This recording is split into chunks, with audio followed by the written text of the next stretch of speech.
సాటి ఇండియన్ అని కూడా చూడకుండా అవుట్ చేసి ఎలా తిడుతున్నాడో చూడు.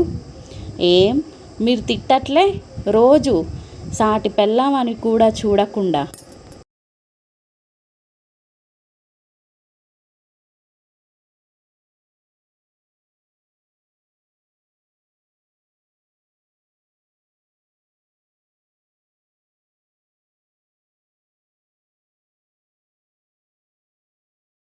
మీ నీడలో నా జీవితం వెళ్ళిపోతే చాలండి.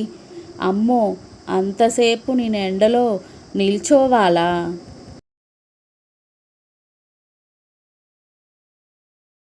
నువ్వెవరికి భయపడక్కర్లేదు, నీ వెనక నేనున్నాను అని ధైర్యం చెప్తున్నావట మా వారికి. పెద్ద రౌడీవనుకుంటున్నావా నువ్వేమన్నా? ఎంతసేపు మంచం పైనే మీకు బోర్ కొడుతుంది కదా, నేను సీరియల్ చూసొచ్చే అంతసేపు ఈ వంట చూస్తూ ఉండండి, మీకు రిలీఫ్గా ఉంటుంది.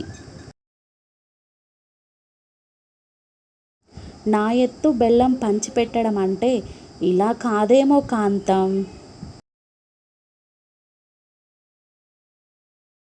నన్ను నీ అభిమాన హీరోతో పోల్చి నేను అలా లేనని దెప్పి పొడుస్తావు కదా. ఆయన ఈరోజు మరో పెళ్లి చేసుకున్నాడు తెలుసా. మొగుడనేవాడికి తెలివితేటలు ఎక్కువగా ఉంటే భరించడం చాలా కష్టం. అదృష్టం కొద్దీ నాకు ఆ బాధ లేదు. 25 క్రితం మా వీధిలో వెడుతూ ఇలా వెనక్కి తిరిగి చూసినందుకే కదా వెంటపడి మరీ పెళ్లి చేసుకున్నారు. ఇప్పుడు చూస్తే ఏమి ఉలిక్కి పడుతున్నారేం? ఫేస్బుక్ వాల్పై అందమైన ఫోటోలు పోస్ట్ చేస్తున్నా కదా, అవన్నీ నావే అనుకున్నట్టున్నాడు ఈ తింగరోడు.